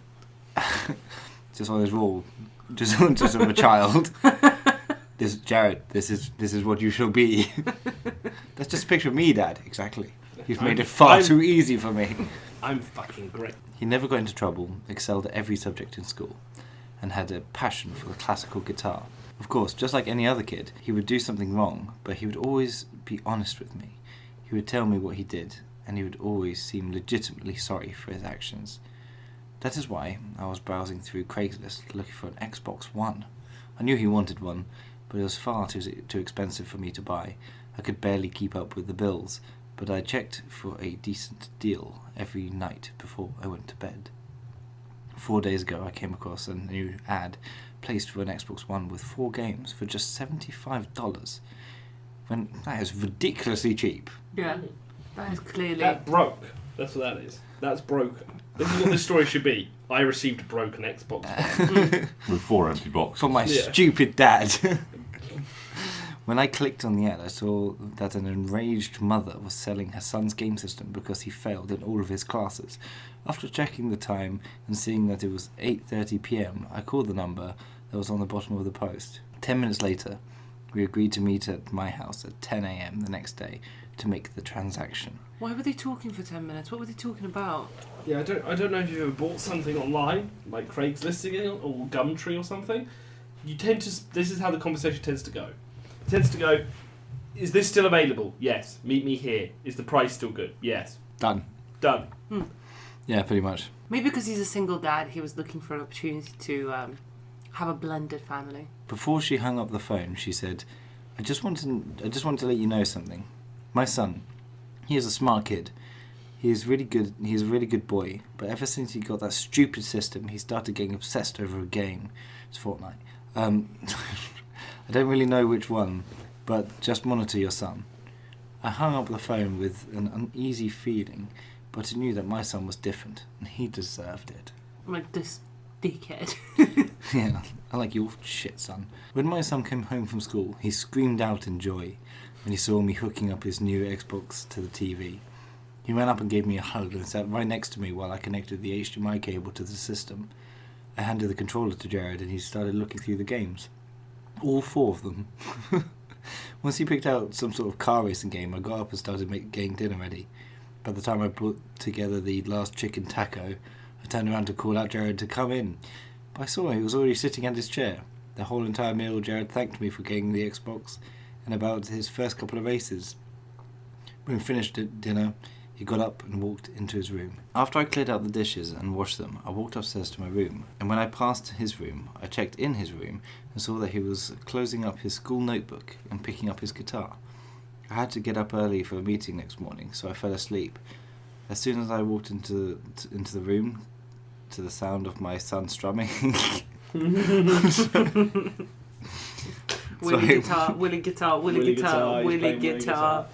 I had to get up early for a meeting the next morning, so I fell asleep as soon as I walked into the room to the sound of my son strumming out for Elise. Oh, I thought you were saying for release. He was strumming for release. No, for Elise. Yeah, strumming for Yeah, he was release. strumming out for Elise. for Elise or for release? Release. Oh. The next couple of days went by smoothly. My son would come home, play on the Xbox for about 1 or 2 hours, eat dinner with me, and then go do his homework and practice guitar before bed. 2 days ago, everything changed. My son looked through his games, but after a couple of seconds, he started going through the menu on the Xbox. I told myself to make sure that I had some new games before the next week. I made chicken soup that night, but when I was done making it, my son was not sitting in front of the dinner table like he always was. After I called out for him 3 times without a response, I walked out of the kitchen and into the living room. He was completely fixated on a game I hadn't seen before. It was just a yellow ball on the far right of the corner of the screen. There were very small grey balls flying towards the yellow ball that I guess he tried to avoid. I tapped onto his shoulder, but he ignored me and kept on playing. He never did this before, so I just took out his dinner to the living room and placed it next to him and told him to eat it whenever he felt like it. I never really worried about him. He was always a rude cunt. You know what the problem is? The reason his son goes awry is because his dad prepares too many meals that have chicken as the main ingredient. It feels that he's Chicken described the meal tacos, as chicken nothing. soup, chicken... That's a good point, does it? Can I just point out, like, as a story, is this story at all hinging on the fact that they had chicken tacos or chicken soup? If it is, keep it in. If it's not, just say dinner. There's no need. I never really worried about him. He always did the right thing. The next day was a Saturday too, so I decided to let him play the game for as long as he wanted. After I finished my dinner, I gave Jared a kiss on the forehead and walked to my room. I was used to falling asleep to the sound of his music, but the fast-paced rhythmic tapping of his controller slowly guided me to sleep. How small is your house, bro? Like, how can you hear him in the living room? Yeah, if you're in your bedroom. It's a small house. Small house. He's struggling to pay bills. Yeah, Maybe to it's be a fair. huge house, that's why he's struggling. Yeah. I woke up at 5 a.m. yesterday morning. The first thing I noticed that I could still hear the tapping. And the second thing I noticed was the tapping was completely in rhythm. Not a single tap was out of beat that filled the otherwise silent house. I got out of bed and walked downstairs. Downstairs! How loudly? Does his son have really heavy thumbs? Or is that Xbox controller like made of, I don't know, what's it? Jared was still sitting in front of the TV. I tapped him several times and he did not take his eyes off the screen. I looked him in the eyes to get his attention, but the glazed look in his eyes, made me start to panic. His eyes were solid green.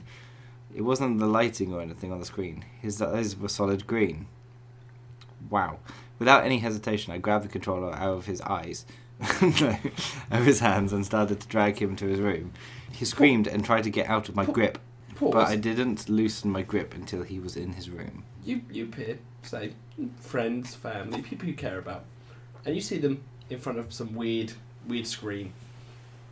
They're not paying you any attention. Okay, bit of a prick. Dick move, yeah. I understand why you'd ignore them at first. I mean, I'd slap him upside the back of his head just to remind him who's boss, but yeah, I'm not a dad. Go upstairs. Okay? Come back downstairs. Boy's still there. His eyes have glazed over green. Okay? And I go, that's that bloody game! To your room! I'd be like, I'm taking you to a doctor because I'm pretty sure you've just developed cataracts. Yeah. Doing like, you'd be like, what's happened to you? It's not enough to just Yeah. remove the controller. They wouldn't be like, silly game, giving my son different eyes. Through his tears and the screaming, he crawled into his bed and fell asleep. Curious, I went downstairs and picked up the controller. It was on the startup menu, so I just clicked on the option that said Start New Game. I played it one time, just once, but it is taking all of my willpower not to play it again. I know it's not good. It's called Desires Unknown. If you happen to come across the game, please do not play it. It has taken up almost all of my thoughts. What does the game do? When you start the game, you are a dot in the far right side. Not just a pixelated version of you, no, a real-life version of you. The grey dots that fly towards you, everything you ever wanted. The first couple of dots were my favourite foods. Lasagna, steak, roast beef, and spaghetti. All made of chicken. That's not, yeah, I was going to say, that's not true. Your favourite foods are chicken tacos, chicken soup, roast chicken, KFC. Chicken stock Chicken in a Kia. pot. Yeah. Just boiling water, chicken stock. Lovely. But as soon as the dots progressed, it soon became my son's graduation from Ivy League College, my wife surviving past the first 3 hours of his birth, and the promotion that would allow me to spend more time with Jared, allowing me not to worry about finances. It took me everything to avoid all the temptations, but I'm afraid to play again. I'm afraid to figure out what happens if you fall for any of the temptations. Bum bum bum. What the hell? That makes no sense. What do you mean, if you fall for any of the temptations? What, if you get hit by a dot? Okay, hear me out. That makes no sense. You have no idea what you're doing. Yeah? You pick up a game. Bloop! It appears. Grey dots start flying towards you, and you're like, lasagna! I like lasagna. Why wouldn't you go near it? There's no indication of why you would want to avoid them. You just be like, okay, is this what the game is? Bloop! Oh, that gave me lasagna. How would you be scared of knowing what you really want? Yeah. It's like a 10-inch dick. Oh! Is that the first one on your list? No, I'm saying the dad wishes he had one. Oh. It's just Val's Freudian penis envy. Yeah. I don't need to have penis envy when I have a penis of my own. Okay, so that was a more popular. She says, wielding her strap on like a ninja. That was a more popular creepypasta. So now we're going to be going to the ones A that chud. the ones that are short and Sweet. haven't got many upvotes. That wasn't scary. That's my problem with it. It wasn't scary. There was nothing scary about it. Yeah, the chance of you getting your temptations being stuck with cataracts. Yeah, like the boy who had green eyes. Never resolved that, by the way. Did he say, I went to the hospital, my boy, they said, I know, he had algae in his body, his oogles. No, it just said, my son has block eyes now, like a badly rendered video game. He looks like a Minecraft character. People call him Steve and throws it on the back of his head. What do you mean? What do you mean he has block eyes now? Explain! Don't be like, well, I found out that it gives you lasagna vision or something. Let's fixate on that. Fixate on your son's destroyed eyes! Okay, guys. So this is called Cass. Cass. Cass. As in K-A-S-S? No, it's in C-A-S-S. C-A-S. Is that a name like Cassandra? Nice. Nice. So- nice. Cass got Sounds ass. hot. She have big titties? Cass got ass, not titties. She's all about boot. Oh, okay. Cass got ass. I had a lizard once. Is that a Stephen King novel? Cass got ass might as well be. Oh no. Thick bitches will destroy the world. No.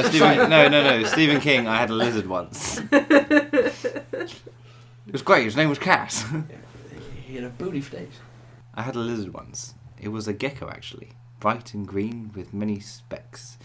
Its eyes were brown with bright gold flecks. Its name was its personality. Jittery. Its name was... Unpredictable. Its name was its personality. Rio, the river. Calm and flowing. Healthy it was. Its skin was glowing. Its fat tail bowing. And red tongue showing. Is that a rapper that's like sneaked his way to the Queen? Oh my god, maybe I should read it like a rap. Okay, go on. Go on, start again, read it as a rap. Can I have a beat? I had a lizard once. It was... God, that's really hard to say. I had a lizard once. It was actually... No, wait, it doesn't work. work. Drop a beat because I can't beatbox. Can anyone beatbox? I'll try. I'm going to... It's going to be Thomas the Tank Engine again. Okay, what's that? I had a lizard once. It was a gecko, actually. No, it's not... Bright and green with many specks. Its eyes were brown with bright gold flecks. Its name was its personality. Rio the river, calm and flowing. Healthy it was. Its skin was glowing. The fat tail bowing. The red tongue showing. It's more like a slam poetry. Hold on. Let me find you some copyright-free rap music. No, I don't think it's a rap, Val. It's a slam poem. Read it like a slam poem. I had a lizard once. It was a gecko, actually. Bright and green. Many specks. Its eyes were brown with bright gold flecks. Its name was its personality. Rio, the river. Calm, flowing. Healthy it was. Its skin was glowing. Its fat tail bowing. Its red tongue showing. I loved that gecko. Drop mic. Its forceful snaps at crickets. Its blunt snout rubbing up against the cage. Its quick shot legs flickering fast across the sand. I loved the way it ran. One night late, he was acting strange. From my bed I could hear shuffling and then scratching. So I sat up and listened. The scratching stopped, but I could hear air blowing through a window I thought I had closed. It didn't bother me though. My blanket kept me warm and the sound of the breeze was relaxing. My sleep was disturbed again, not much later. This time I woke up to loud tapping that I first tried to ignore, but then I realised how odd it was for my gecko to tap. I quickly rolled out of bed and flicked the light switch in a haste, to which I found my gecko smeared across the carpet. Like paste? No. God damn it. I know. God damn you, Raya. With a shutter, I turned slowly to face the cage. Maybe shudder. No, it's shutter. With a Picked shutter. it up from IKEA, hadn't put it in yet. With a Kept going shutter, with I turned slowly to face the cage. There was a whole woman in there. Inside, I found something most unusual. A human hand was severed at the wrist, and it was balled up into a fist, staring straight at me. Well, someone drawn eyes on it like Bart Simpson when it colours in his arse. Methodically tapping at the glass. I had a lizard once. Now I have a new pet. Its name is Cass. Is that seriously? What is that? Why name? Okay, hold on. I get that he's. First of all, guys, we need to all go. Thank you. Second of all, how is Cass representative of the hand's personality? Where's the bit about that? The hand was like Cass, my ex, who knocked on the glass Because this when would I actually said we're give just me friends. good handy. Yeah, Cass gave her good handies. Cass gave good handy, so hand, yeah. Of course, that would actually give you anything. That would make sense, even as crude as it is. I mean, there's still just a... Are there any comments on that one? What would people say? Are they scared of Cass? The only comment is, where did you put the rest of the body? That's a good comment. I would be like, of course, he's actually referring to where did you put the body of the story, as in the content, as in the juicy meat of the story. Anything other than just a slam poem followed by a man, I know, wielding furniture to discover. I don't know if it was the intentional. The hand servant There from. were too many rhymes in that where it was not. It could have just. It must have been a slam poem. I bet you right now that is actually a really witty meta-analysis of, I know, periods that some uni student did doing fem studies. Or someone did a The joke. hand is masculinity because it's in captivity. So being a cop ain't easy. Being a cop is nowhere close to being easy, and my situation proves that. Spoken like a true cop. I'm imagining him now on the beat, served 15 years, stone-faced, writing his creepypasta. Certainly not 15 years old. Has still got his name written on his Year 9 English textbook. Yeah, I'm seeing him now. Mike from Breaking Bad. Why would you not write down your name on your textbook? You'd write a cool name. Well, like Jam Jar. Yeah. Called out. I kept running behind the suspect. I chased him down an alley and across the deserted oil depot, and all the time my partner tried to keep up by using the car. Well, you are quick. You are. You are. Well, Usain Bolt over there, beat cop. Guy's there in his car. Like, has he got the handbrake on? Horrible grinding sound. It won't go. You gotta keep up. After one sharp turn, he was easily in my sight. I screamed out at the top of my lungs. Gotta go fast. Is this Officer Sonic? Please tell me. Officer Sonic. I'm on, Dr. Robotnik. No, I screamed at the top of my lungs, freeze! And he responded by running even faster. Oh, I thought you said no. I would prefer not to. He responded by running even faster, and all the time he kept saying the same thing over Wait, and you over. mean to tell me this guy's already running faster than the car, and he was running at like half pace? He had more in the tank? He had more speed to go? This guy's going to say, gotta go fast. Yeah. He kept saying the same thing over and over. can't Leave go me back. alone! No! After unheeding to all my warnings, I pulled out my gun. Did he say unheeding? Yeah. As in heed the warning, so unheed. Yeah. Oh my god. It almost sounds like he heeded them and then decided that he didn't want to. So He was going too fast for the English language. I pulled out my gun, a Glock pistol, by the way. Thanks for telling me. I was cocked it. imagining a bazooka. Shoot to kill is what my superior officer said. Yeah, from his car window with his mega horn. Shoot to kill, Barry! Handbrake still He's on. making a mockery of the law! Handbrake still on. I cocked it and fired. My aim was true but unlucky. It hit him in the head. And he was dead before he hit the ground. I approached the body, examining it. I replied to my partner, "Suspect is down." In half a minute, my partner arrived. He had to do a 3-point turn to get in. My It required a parallel park. He was there for ages. My partner arrived at the scene and pulled over. He approached me and said, "Come on, man! You were supposed to. What the hell does this got? Come on, man! Oh, jeez! Come on, man! You were It's a supposed to kill from shoot The him. Simpsons. You were supposed to shoot him in the leg. You shot him dead." Why does he sound like? Oh, jeez! Why does he sound what a like? mistake! He sounds like a freshman girl at college. Oh, jeez, he's dead. Flustered with fury, he went over to the car and pulled out another suspect, this one in handcuffs. He then released the man and told him to run. He raised the gun, and when the man was barely 10 yards away, he shot him.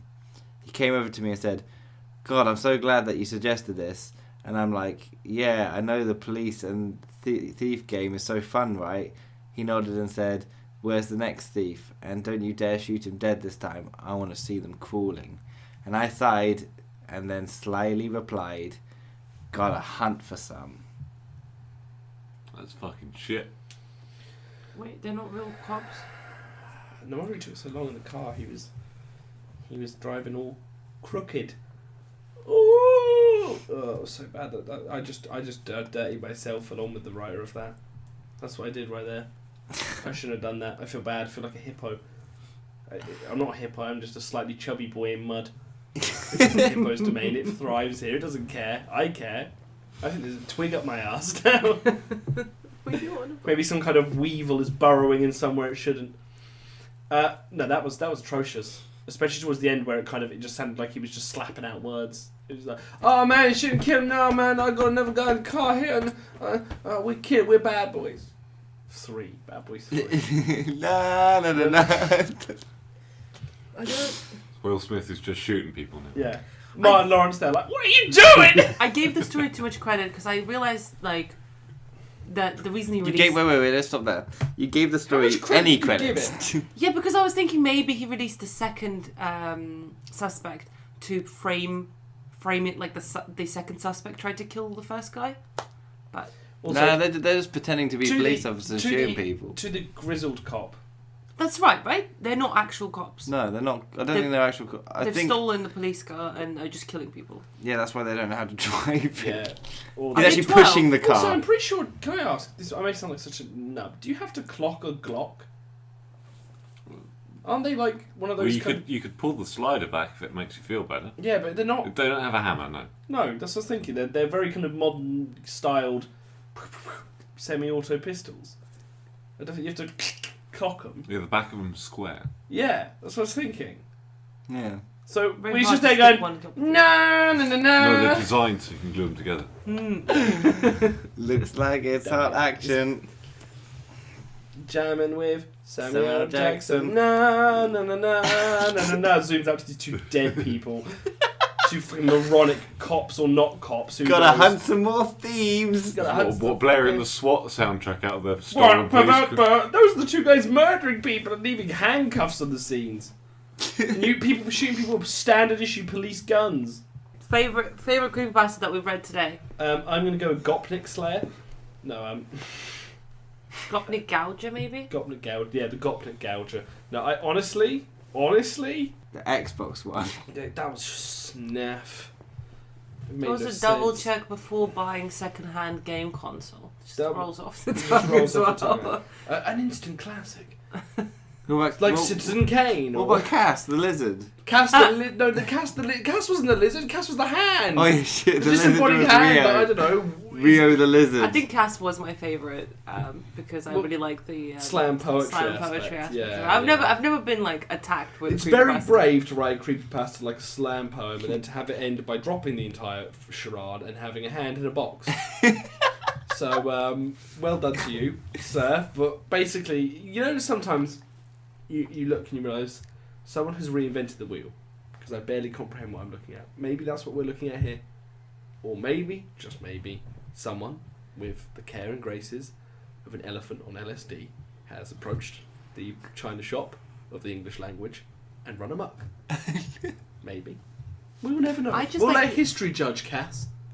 I like the idea that Cass was just a write-up of an excuse that the author gave to the person that came into their room and said, "Why is your beloved gecko smeared on the floor like paste and there's a severed hand in your..." Yeah, that's Cass. He's actually alive, but he doesn't show you when you're looking. No, the only way I would forgive Cass as a story is if it was actually written by Cass. If it was written by a disembodied hand. And it was just mincing along the keyboard, pressing random letters, then I would forgive Yeah, him. but then it'd be like, oh, Come on. and the hand knows and understands slam poetry. Maybe it was the hand of a slam poet. Boom. Drop mic. Right, boys and girls, thank you for joining us on our late shift. My name is Val. I've been Saul. I've been James. I suppose I'm still Jonah. Yeah. Hope you enjoyed the spooks. Hope you enjoyed the stories. We promise we'll be healthy next time. See you on Halloween.